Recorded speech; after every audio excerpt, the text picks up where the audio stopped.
అదే RTV app వార్తల్ని క్షణాల్లో చదివే అవకాశం ఉంటుంది. ఒక న్యూస్ పేపర్, ఒక టెలివిజన్ ఛానల్ మీ చేతుల్లో ఎప్పుడు ఉంటాయి. పైన కూడా డీటెయిల్డ్ గా పరిష్కరించే దిశగా వెళ్ళటం జరిగింది. ఇక్కడ ఏదైనా కూడా అభివృద్ధి రావాలి అని అంటే అభివృద్ధి రావాలి, అందరికీ కూడా మనకి అభివృద్ధి అనేది రావాలి. ప్రతి గ్రామానికి రావాలి, ప్రతి జిల్లాకి రావాలి, ప్రతి కుటుంబానికి రావాలి.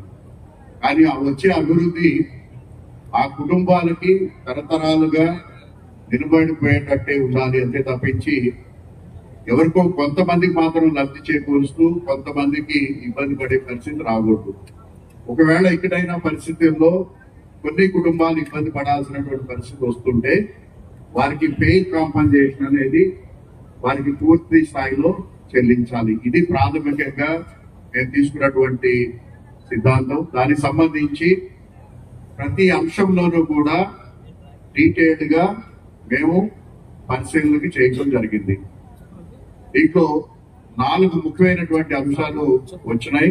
అలాగే మిగిలిన ప్రతి అంశాన్ని కూడా, ఎందుకంటే ప్రతి అంశం పైన కూడా ఈరోజు మనం డీటెయిల్డ్ గా మీకు ఎక్స్ప్లెయిన్ చేయలేకపోవచ్చు, కానీ ప్రతి అంశం పైన కూడా ఈరోజు ఒక నిర్ణయాత్మకమైనటువంటి ఇవి తీసుకుని అలాగే ఖచ్చితమైనటువంటి అకౌంటబిలిటీ తోటి ముందుకు వెళ్లే విధంగా ఈరోజు చర్యలు తీసుకుంటున్నాం.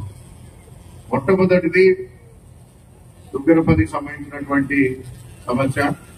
దుగ్గరపల్లి విలేజ్ కి సంబంధించి ఈ గ్రామస్తులు అలాగే ఎమ్మెల్సీ గారు, ఎమ్మెల్యే గారు అందరూ కూడా తీసుకొచ్చినటువంటి అంశాలని మనం పరిగణలోకి తీసుకోవడం జరిగింది. అలాగే ఈ దాల్మియా యాజమాన్యానికి సంబంధించినటువంటి వాళ్ళ అత్యున్నతమైనటువంటి స్థాయిలో వారిని కూడా దఫదఫాలుగా ఇక్కడికి డిస్కషన్స్ కి పిలవడం జరిగింది. అలాగే గౌరవ మన లోకాయుక్త గారు ఏవైతే సూచనలు చేస్తున్నారో ఆ సూచనలు కూడా పరిగణలోకి తీసుకుని ఈరోజు ఏం చేయాలనేది ఒక నిర్ణయంగా తీసుకురావడం జరిగింది. అలాగే ఇందాక మీరు చెప్పారు 2006లో కానీ తర్వాత కానీ చాలా మంది వస్తున్నారు, చెబుతున్నారు, కానీ ఇవేవి కూడా ఒక సమస్యకి పరిష్కారంగా వెళ్ళట్లేదు. అవి మాటల రూపేణా మాత్రమే మిగిలిపోతున్నాయి, వాటికి పరిష్కారం రావడం. ఆ రోడ్డు కూడా ప్రాబ్లం ఉంది. ఆ రోడ్డు వెంట నిన్న కొన్ని విషయాలు నాతో చెప్పినప్పుడు ఇప్పుడు కొన్ని చెప్పలే. రైల్వే ఓవర్ బ్రిడ్జి ఏర్పాటు కావాలని అడిగారు. రైల్వే ట్రాక్ ఎప్పుడు పదే ఇబ్బంది అయింది. కాబట్టి నేను చెప్పే సూచన అయితే అక్కడ నుంచి రోడ్డు పెద్ద చేయాలి. నవాపేట ఏదైతే డాల్గా ఫ్యాక్టరీకి తూర్పు వైపున ఉండే రోడ్డు కూడా వెడల్పు చేస్తే ఆటోమేటిక్ గా రైల్వే అండర్ బ్రిడ్జ్ కానీ ఓవర్ బ్రిడ్జ్ కానీ ఏర్పాటు చేయడం చాలా సులభంగా ఉంటుంది. దానికి రోడ్డు రేపు రాబోయే రోజుల్లో ఖచ్చితంగా మైన్స్ దిగువన వైపు పొందాయి కాబట్టి దానికి కూడా రోడ్డు ఏర్పాటు చేస్తే పరిష్కారం అవుతుంది. ఆ దుకాణాలను షిఫ్ట్ చేయాల్సిన అవసరం 100% ఉంది. అదే కాకుండా వాళ్ళ ఉద్యోగం కల్పన కానీ స్కిల్ సెంటర్ ఏర్పాటు కానీ, ఆ స్కిల్ సెంటర్ ఏర్పాటు వలన కొన్ని ఉద్యోగ అవకాశాలు పెరుగుతాయి.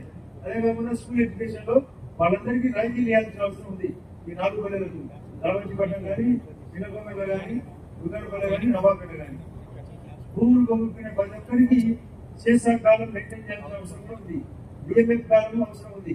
కాబట్టి వీటిని దృష్టిలో పెట్టుకొని వాళ్ళ కోరికలు నిజమైన కోరికలు కాబట్టి ఖచ్చితంగా యాజమాన్యం మీకు లిఖితపూర్వకంగా మీరు చాలా విషయాలు చెప్పినారు.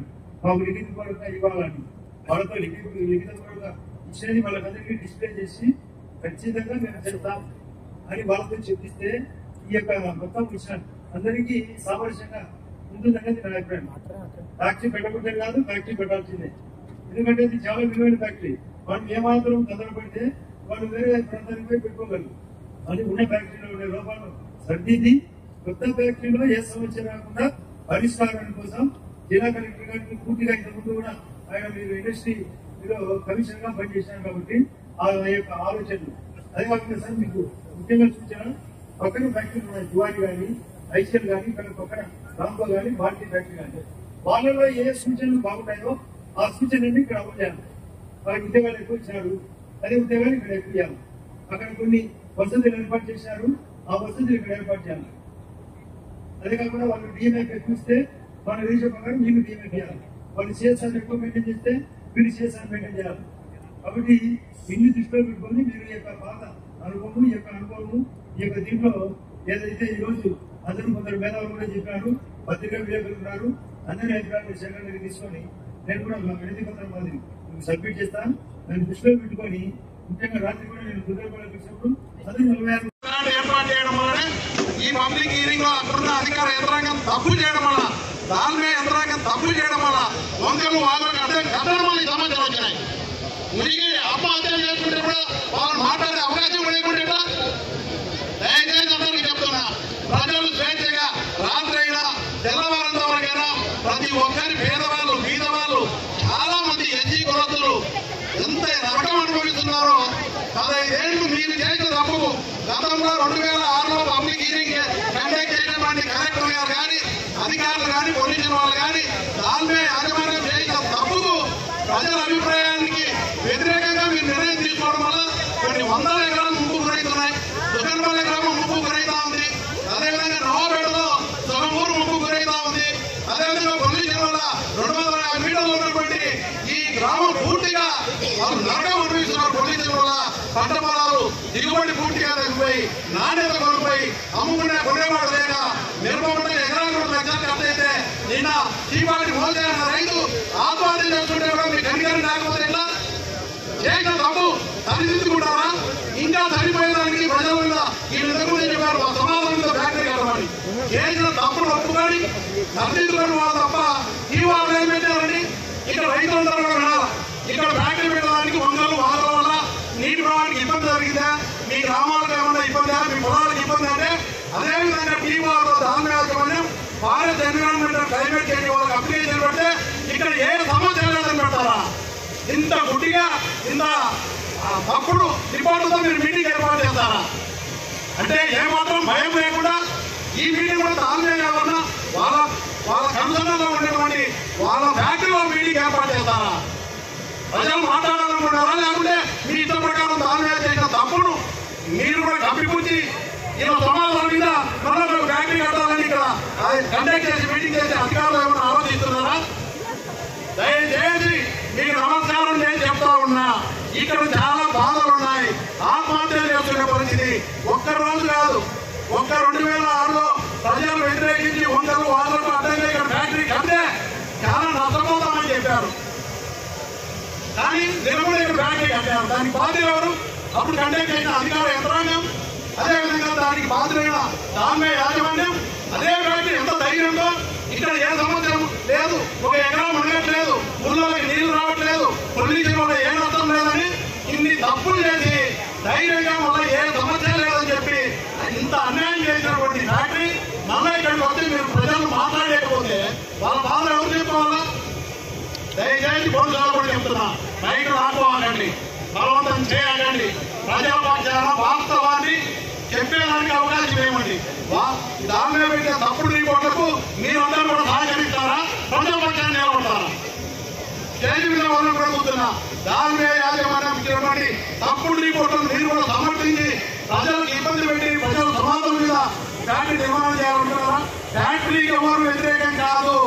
ఏ ఫ్యాక్టరీ వచ్చినా కూడా ప్రతి ఒక్కరు కూడా సహకరిస్తారు. ఈ రోజు ఈ ప్రపంచంలో ఇంత సహనంగా, ఇంత ఓర్పుగా, ఇంత నష్టంగా జరిగినా కూడా ఓర్చుకున్నటువంటి వ్యక్తులు ఎక్కడ లేని రాష్ట్రంలో కానీ దేశంలో అమాయకమైన రైతులు, అమాయక ప్రజలు ఇంత నష్టం జరిగి 15 ఏళ్ల నుంచి నష్టం అనుభవిస్తున్నా కూడా ఆత్మహత్య చేస్తున్న అప్పుడైనా కూడా ఇంత ఓర్పుగా మీరు చెప్పిన వాటిని కూర్చున్నారు. అంటే మిమ్మల్ని నమ్మి మీరు చెప్పే మాటలు నిన్నలేరు, అన్ని చెప్పారు, మీరు ఏమైనా చెప్పండి అని మిమ్మల్ని నమ్మి కూర్చొని మీ మీద నమ్మకం పెట్టినారు. ఇక్కడ కలెక్టర్ మొదలు ఆర్టీఓ గారు కూర్చున్నారు. 9కి మొదలు పెట్టాలా? ఇప్పుడు ఎంత అయితే టైం ఎంతైంది? 12కి మొదలు పెట్టారు. 12 బావు. కలెక్టర్ ఇంకా రాలే. ఆర్టీఓ గారు కండక్ట్ చేస్తున్నారు. పొల్యూషన్ వాళ్ళు ఉన్నారు, అర్జీలు ఇచ్చినవి తీసుకున్నారు. ఈరోజు టైం తక్కువ ఉందని నేను వాయిదాలు వేసి ప్రజల సమస్యలు ముఖ్యం, ఫ్యాక్టరీలకు ఎవరు వ్యతిరేకంగా. మరిన్ని వీడియోస్ కోసం ఛానల్ ని సబ్స్క్రైబ్ చేయండి, లేటెస్ట్ అప్డేట్స్ కోసం వాట్సాప్ ఛానల్ ని ఫాలో చేయండి అండ్ లింక్ డిస్క్రిప్షన్ లో ఉంది.